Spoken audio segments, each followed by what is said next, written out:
meron na kaming hawak na power. At yun ay ang paggamit ng karahasan. Napakaraming kanyon, andyan ang mga tangke, andyan yung napakaraming sundalo na may rifle, may sniper rifle, bomba, lahat-lahat. At imagine ninyo, kung mangingialam kami sa politika. Di ba napakadelikado? Naisip nyo ba yon yung sa mga nangguguriyo sa amin? Kung mangingialam kami, halimbawa, dyan sa ginagawa na law enforcement operations, i-protect namin yung mga followers, halimbawa, ng isang religious leader na humahadlang sa ating mga kapulisan. Kung sasabihin natin may mga paglabag ang mga pulis, ang sundalo ba ang dapat umintindi sa paglabag na ito sa batas? Ano ba naman ang expertise namin? Kami ba ang mag-intindi sa batas, mag-interpret? At sasabihin na yan ay unconstitutional. Di ba kung may paglabag sa batas, meron tayong ombudsman, meron tayong mga korte, Court of Appeals, may Supreme Court, yung final arbiter, kung ang pag-usapan ay batas. Wala doon sundalo, wala yan. Hindi mo basa sa Constitution, sa isang demokrasya, wala yun na ang sundalo mag-interpret sa batas. So therefore, hindi pwede na ang sundalo ang mangingialam dahil kesyo sa pag-intindi ng isang grupo ng mga tao, mali ang ginagawa ng kasama namin na nasa uniform service, kagaya ng Philippine National Police. Hayaan natin na gumulong ang batas at kung mayroon silang paglabag doon sa pag-implement nila ng kanilang mandato, mayroon tayong sangay ng gobyerno para tumingin para dyan. Mayroon tayong constitutional body, kagaya ng ombudsman, meron tayong Commission on Human Rights, and then meron tayong yung pangatlong branch ng government, yung ating korte. Yan ang solusyon natin. So, hindi tayo pupunta doon sa sundalo ang udyukan ninyo para mangingialam tungkol sa problema na yan. Yung sinasabi nyo na protect the people, mukhang mali yata ang context ng pag-apply ninyo, yung pag-intindi ninyo. It is to protect the people against armed aggression, domestic or foreign. Kung may nanganakop sa ating bansa, yan, that's how we protect the people. And isama na rin natin yung pag-protect sa mga tao laban sa mga kalamidad. Kaya andyan din kami. Meron kaming tinatawag na humanitarian assistance and disaster response operations. We will protect the people against all of those. So wala na to protect the people against certain individuals or group of people sa kagaya niya na away politika. Pero dapat malinaw para sa inyo na naintindihan namin kayo. Pero hindi kami pwedeng mangingialam. We empathize with you kung may mga nasaktan sa inyo, may mga namatayan doon sa mga kasama ninyo, but hindi pwede na gamitin namin ang aming kapangyarihan para mangingialam sa usapin na yan hanggat gumagana pa naman ang iba't ibang mga sangay ng gobyerno at hindi naman masasabi o hindi naman sinasabi ng ating korte na napaka-unconstitutional nito at mayroong legal na utos sa Armed Forces of the Philippines kung ano ang tamang aksyon tungkol sa usapin na yon. Pangalawa, kudita.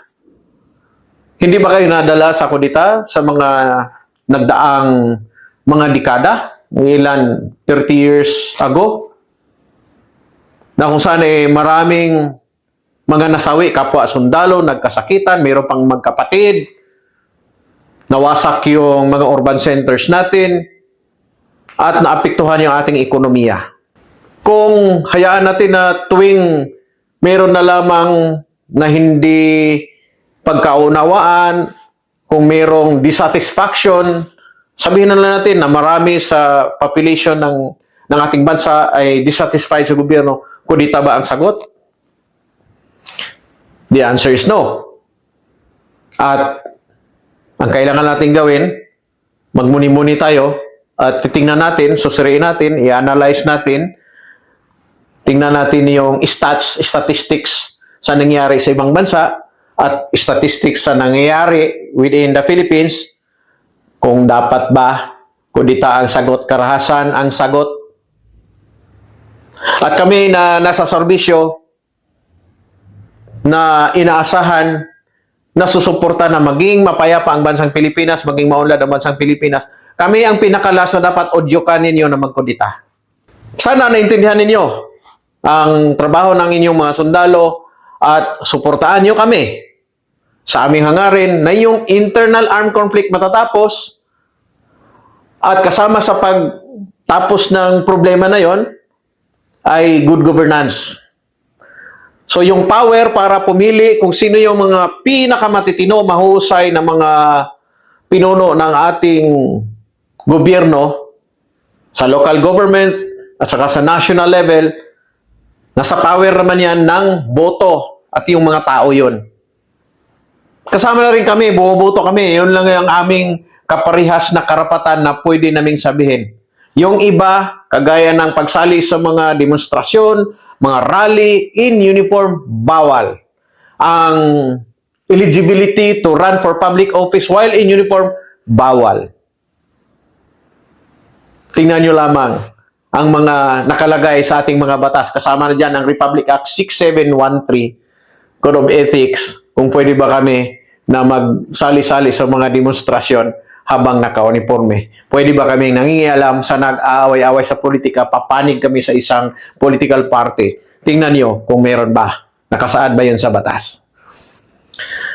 At para doon sa mga kapwa ko sundalo, lalo na doon sa mga baguhan pa sa serbisyo, mag-aral tayong mabuti, intindihin natin, lalo na ang tinatawag na civil-military relations sa isang demokrasya.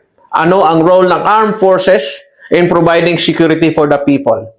At paano natin ginagampanan ito sa tactical level, lalo na kung tayo ay mga platoon leaders, company commanders, battalion commanders, at ano dapat ang tinatawag na civil-military relations, while at the same time, naintindihan dapat natin ano yung tinatawag na partisan political activity na siyang pinagbabawal para sa atin na nasa uniforme. I hope na may nakuha kayo mula dito sa aking simple na pagpaliwanag sa tungkol sa ginagawa ng ating mga sundalo at paano namin ginagampanan ang aming tungkulin na ipagtanggol ang mamamayan, ang ating soberenya at yung mga karapatan ng ating bansa ayon sa mga batas. Maraming salamat. Shout out nga pala sa lahat ng tropa ng 11th Infantry Division na siyang susi kung bakit sobrang napaka mapayapa na ang islang lalawigan ng Sulu ngayon. Nakakatuwa na makita na umusbong na yung tourism, nagkakaroon na ng mga fun runs, marathon, tumataas ang bilang ng mga bisita at tumaas din ang kumpiyansa sa mga investors para sila ay magnegosyo because it will translate into more jobs and the upliftment of the economic opportunities for the people. Yung kanilang pamumuhay maapektuhan in the most positive way. At yun ang tinatawag na sustaining the gains in our campaign. Nasa likod ang mga sundalo, nasa harap yung ating mga ahensya ng gobyerno, local government, para isakatuparan ang trabaho na yon.